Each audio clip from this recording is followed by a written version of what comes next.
Welcome back to Totally Based. I'm Joey Gaskin, and we got to talk about what's going on right now with Elon Musk. And I don't know if you guys are aware, but there's literally a war going on. There's a war for your free speech, and there's a war for the internet that's taking place right now. There was an article from Media Matters that said that X, formerly known as Twitter, was posting ads next to anti-Semitic content. Now, this article from Media Matters is what sparked companies like IBM, Disney, Apple, NBC Universal, and many more to suspend their ad campaigns with X. This obviously is not a good thing, but this is what they do, right? This is how they antagonize. It's all gameplay. And so it's strategy for them. And what they really want, their real action is our reaction. And so if a reaction is what they wanted, well, the reaction is what they got, because Elon Musk is actually not playing any games. In fact, he said that he's filing a lawsuit, and it's a thermonuclear lawsuit, in his words. Check this out. According to Musk, Media Matters made the story up. They created fake accounts, and these fake accounts followed Nazis. Then the fake accounts kept refreshing their pages until ads popped up. And then they took photos and claimed it was all organic.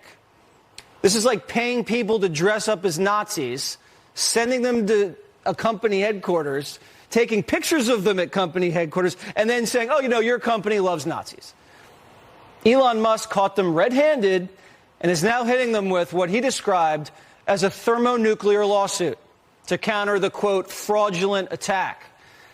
Now, if Musk wins this lawsuit and bankrupts Media Matters, it would constitute an enormous victory for free speech and the conservative media. Primetime doesn't like when people lose their jobs, but in this case, we'll make an exception.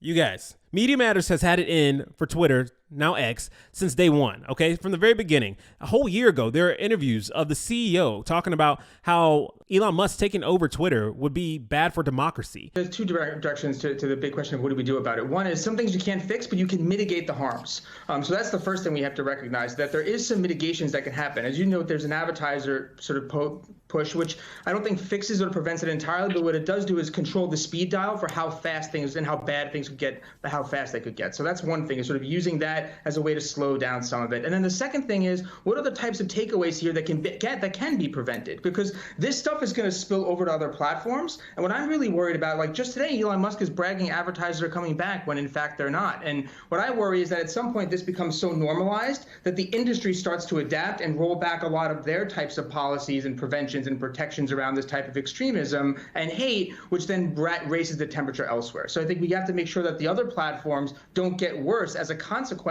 of the type of work and sort of unwinding that he's doing at Twitter. I just have to remember, though, this is what they do. You know, they're expecting a reaction, right? And so I just don't think they were expecting this reaction, because I wasn't even expecting this reaction. The Patriots are on the offense.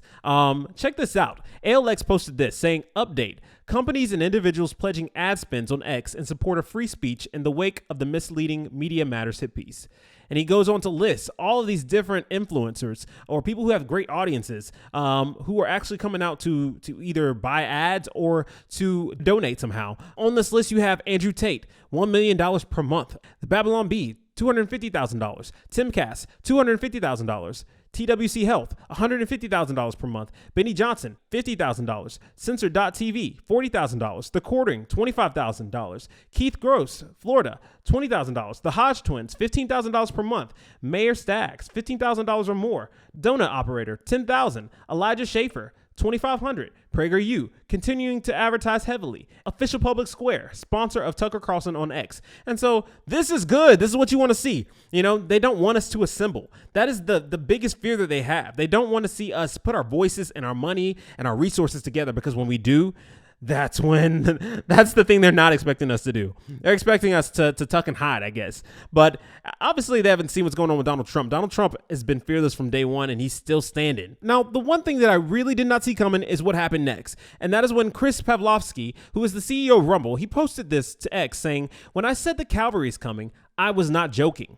In the coming days, we are going thermonuclear as well. Everyone is about to witness the greatest pushback against the censorship regime. The people's support for all organizations in this mission is critical. He went on to say, X is not alone. I can also confirm that Media Matters has purposely misrepresented Rumble. Their dishonesty warrants an immediate investigation at the highest levels. Hint at Speaker Johnson and at Jim Jordan, and I'll bring the receipts. Here's my statement. So cool, right? Now we got X, we got Rumble, got a tag team going on against Media Matters, right? We're coming for you.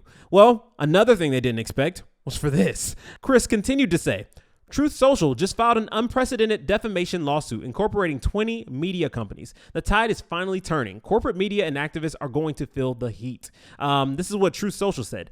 Today, Truth Social filed a defamation lawsuit that is likely unprecedented in history, incorporating 20 publications, and even more may be added. All of them published the same false information about Truth Social and refused to fully retract their stories. To the fake news outlets that think themselves above accountability, we will see you in court. Guys, this is a big deal. We have Rumble, we have Truth, we have X. All three of them coming for Media Matters, okay? All these companies like IBM, Disney, they thought they could just kind of be like, oh, we're going to play this game and boycott and, try to take you down and empty your pockets. Well, you're not going to get to tread so lightly. So did you like that video? Well, if you did, you can always find more like it right here. And as always, stay tuned here on Totally Based for more news and culture. See you guys.